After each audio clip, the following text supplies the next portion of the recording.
बेताल को फिर से अपने कंधों पर उठाया और आगे बढ़ने लगा।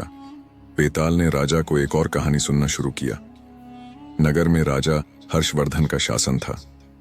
राजा की एकमात्र चिंता यह थी कि उसके पास कोई पुत्र नहीं था, केवल एक पुत्री राजकुमारी शिब्रा थी। शिब्रा न केवल असाधारण सुंदरता की धनी थी, बल्कि बुद्धिमान और साहसी भी थी। राजा अपनी बढ़ती उम्र के साथ इस चिंता में डूबे रहते थे कि उनके बाद राज्य की बागडोर कौन संभालेगा। एक दिन उन्होंने घोषणा की कि जो व्यक्ति सबसे बहादुर, निडर और बुद्धिमान होगा, वही उनकी बेटी से विवाह करेगा और राज्य का उत्तराधिकारी बनेगा। समारोह में दूर दूर के राजाओं और विद्वानों का आगमन हुआ, लेकिन शिब्रा को उनमें से कोई भी योग्य नहीं लगा। राजा और अधिक चिंतित हो गए, लेकिन शिब्रा किसी भी जल्दबाजी में निर्णय नहीं लेना चाहती थी।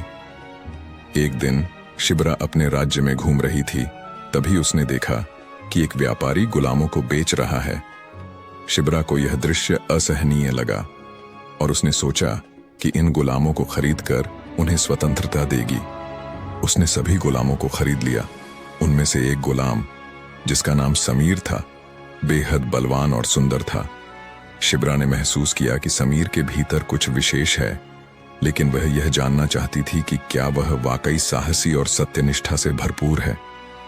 शिब्रा ने चारों गुलामों से कहा, तुम में से जो भी मेरी सेवा सबसे उत्तम तरीके से करेगा, मैं उससे विवाह करूंगी।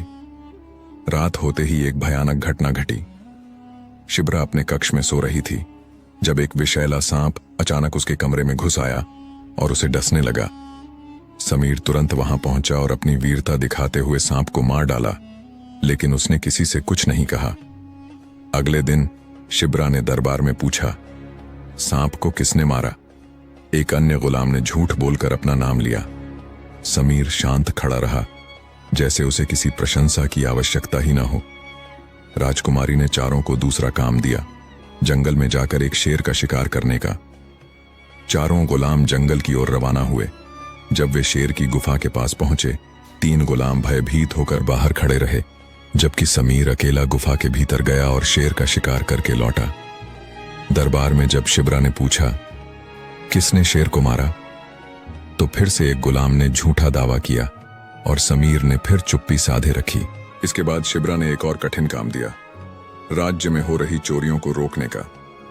चारों गुलाम रात भर चोरों की तलाश में लगे रहे। अंततः समीर ने चोरों को पकड़ लिया, पर जब दरबार में पूछा गया कि चोरों को किसने पकड़ा, तब भी उसने कुछ नहीं कहा और एक अन्य गुलाम ने फिर से श्रेय लिया। शिब्रा ने अब अंतिम परीक्षा की घोषणा की। उसने कहा, तुम में से जो एक दिन में सबसे ज्यादा धन कमा कर लाएगा, मैं उससे विवाह करूंगी। चारों गुलाम नगर में धन अर्जित करने के लिए निकल पड़े। दिन के अंत में जब वे वापस लौट रहे थे, 3 गुलामों को रास्ते में एक बूढ़ी और लाचार महिला मिली, जो उनसे मदद मांग रही थी। तीनों ने उसे नजरअंदाज कर दिया, लेकिन समीर ने अपने सारे कमाए हुए पैसे उस महिला को दे दिए और खाली हाथ महल में लौट आया। जब चारों दरबार में लौटे, शिब्रा ने देखा कि तीनों के पास ढेर सारा धन था, जबकि समीर खाली हाथ खड़ा था। शिब्रा ने उससे पूछा, तुम्हारे पास पैसे क्यों नहीं हैं? लेकिन समीर ने फिर भी कुछ नहीं कहा। तभी अचानक वही बूढ़ी महिला दरबार में आई और कहा, यह समीर कोई साधारण व्यक्ति नहीं है, यह महिपाल राज्य के असली राजा हैं। इन्होंने मेरे लिए अपने सारे पैसे दे दिए, क्योंकि ये निस्वार्थ और महान हैं। शिब्रा का दिल भर आया। उसने महसूस किया कि समीर में न केवल वीरता और बुद्धिमानी थी, बल्कि एक सच्चा दिल भी था जो झूठ और दिखावे से दूर था। शिब्रा ने समीर से विवाह किया और समीर ने राज्य को संभाला, जैसा कि राजा हर्षवर्धन ने चाहा था। शिब्रा और समीर ने मिलकर राज्य को समृद्ध और शक्तिशाली बनाया और उनका प्रेम कहानी बनकर इतिहास में दर्ज हुआ।